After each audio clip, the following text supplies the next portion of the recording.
पर्यटनाला चालना देण्यासाठी पर्यटन विभागाची योजना, पर्यटनाचे चित्रीकरण स्पर्धेचं आयोजन होणार. पर्यटन मंत्री शंभूराज देसाई यांची माहिती.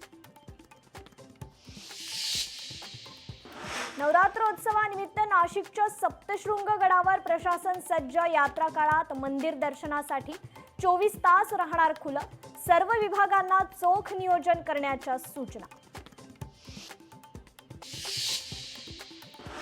रोजच्या वापरातील वस्तू आणखी स्वस्त होणार. दैनंदिन वापरातील वस्तू टॅक्स फ्री किंवा 5% टॅक्सवर.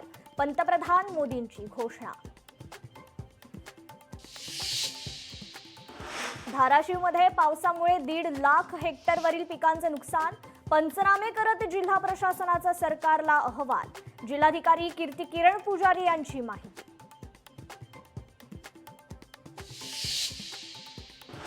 अमरावतीला अतिवृष्टीचा फटका. 1.23 लाख हेक्टरवरील पिकांचे नुकसान.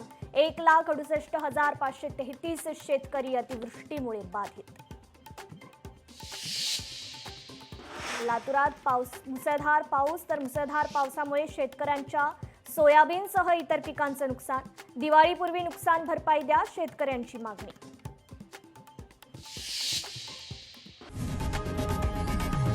लोकशाही मराठी ऐका, पहा, जागरूक रहा.